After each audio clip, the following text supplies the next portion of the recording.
नमस्कार। आज हम क्लास 12 बायोलॉजी का चैप्टर है पहला पुष्पी पादपों में लैंगिक जनन, इसके 20 महत्वपूर्ण प्रश्न देखेंगे। तो पहला प्रश्न है, एक पुष्प के मुख्य भागों के नाम बताइए। इसका उत्तर होगा बाह्य दलपुंज, दलपुंज, पुंकेसर और स्त्रीकेसर। बाह्य दलपुंज या बाह्य दल सबसे बाहर होता है, जो हरे रंग का होता है एक फूल के अंदर, ठीक है ना, यहाँ पर। फिर दलपुंज या दल चटकीले रंग के, फिर पुंकेसर और स्त्रीकेसर। इसके बाद पुंकेसर के मुख्य भागों के नाम बताइए। तो लंबा डंठल फिलामेंट होता है और एक द्विपलित संरचना परागकोश, ये दो भाग इसके होते हैं। तीसरा प्रश्न है, लघु बीजाणुधानी की 4 परतों के नाम व उनके कार्य बताइए। तो लघु बीजाणुधानी की 4 परतें हैं, एपिडर्मिस, एंडोथीसियम, मध्य परत और टेपिटम। शुरू की 3 परतों का कार्य परागकणों को सुरक्षा देना है, जबकि चौथी परत है टेपिटम, वो क्या करती है, परागकणों को पोषण देती है। इसके बाद चौथा प्रश्न है, परागकण की संरचना को संक्षिप्त में समझाइए। तो परागकण की 2 परतें होती है, ठीक है। वो गोलाकार होता है परागकण, उसकी 2 परतें होती है। सबसे बाहर होती है बाह्य चोल, ये स्पोरोपोलिनियन की बनी होती है और इसकी खासियत यह है कि ये किसी से भी खत्म नहीं होती है ना, इसको नष्ट नहीं किया जा सकता। लेकिन इसके पास क्या है, जनन छिद्र होते हैं, जिससे नर युग्मक बाहर निकलते हैं। तो जनन छिद्र युक्त भी होती है ये, जहाँ पर क्या स्पोरोपोलिनियन नहीं पाया जाता। अगर ऐसा नहीं होता तो फिर प्रजनन की क्रिया भी नहीं होती पौधों में, ठीक है।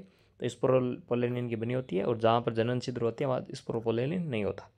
एक होता है अंत्यचोल, जो सेलुलोज और पेक्टिन की बनी होती है, ये काफ़ी पतली स्तर होता है, ठीक है ना। और परागकण के अंदर 2 कोशिकाएं बनती है, एक बड़ी कोशिका बनती है जिसे काय कोशिका कहते हैं, एक छोटी जनन कोशिका कहते हैं। तो इस प्रकार होता है, और एक बीच में जीव द्रव्य से पृथक रहती है, छोटी जनन कोशिका और बड़ी काय कोशिका, और 2 ये स्तर हो गए, ठीक है। और इनमें छिद्र हो गए, जनन छिद्र। तो इस प्रकार की संरचना होती है गोलाकार परागकण की, जो संक्षेप में मैंने समझाई है छोटे प्रश्नों के रूप में। पांचवा, परागकणों का मानव के लिए एक फायदा और एक नुकसान बताइए। तो फायदा है, उच्च पोषक युक्त जिनकी दवाएं धावकों को दक्षता सुधारती है, उनमें मदद कर रही है। तो तेज दौड़ते हैं धावक कहते हैं उन्हें, एथलीट, उनको ताकत देती है कौन, उच्च पोषक युक्त दवाएं, जो किनकी बनी होती है, परागकणों की बनी होती है। और इसका नुकसान क्या है, तो बहुत सारे जो परागकण है वो एलर्जी उत्पन्न करते हैं, सांस संबंधी रोग उत्पन्न करते हैं मानव में। जैसे पार्थेनियम है, जिसे गाजर घास भी कहते हैं, ये क्या है, ये एक एलर्जी कारक है, ठीक है, जो एक प्रकार का परागकण है। इसके बाद अगला प्रश्न देखते हैं, परागकणों का भंडारण कैसे किया जाता है। तो लिक्विड नाइट्रोजन में -196 डिग्री सेंटीग्रेड ताप पर किया जाता है इनका भंडारण, और इसको कहते हैं क्रायो प्रिजर्वेशन कहते हैं इस प्रक्रिया को, ठीक है। अगला प्रश्न देखते हैं, स्त्री केसर के 3 भाग कौन कौन से हैं।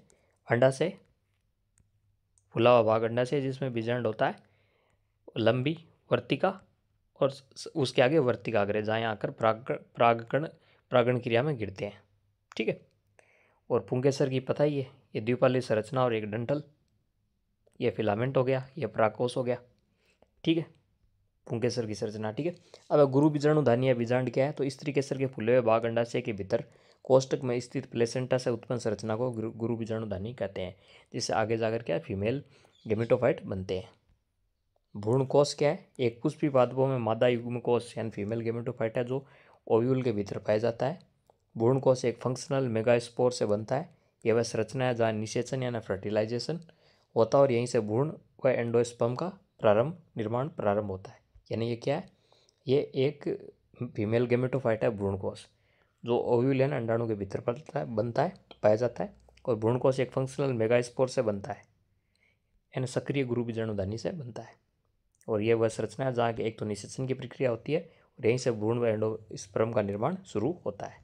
इसके बाद है भ्रूणपोष क्या है। तो निषेचन के बाद ध्रुवीय नाभिक व शुक्राणु के संलयन से बनने वाला त्रिगुणित पोषी ऊतक, जो भ्रूण को भोजन उपलब्ध कराता है ना, पोषण देता है, वो क्या है, भ्रूणपोष कहलाता है।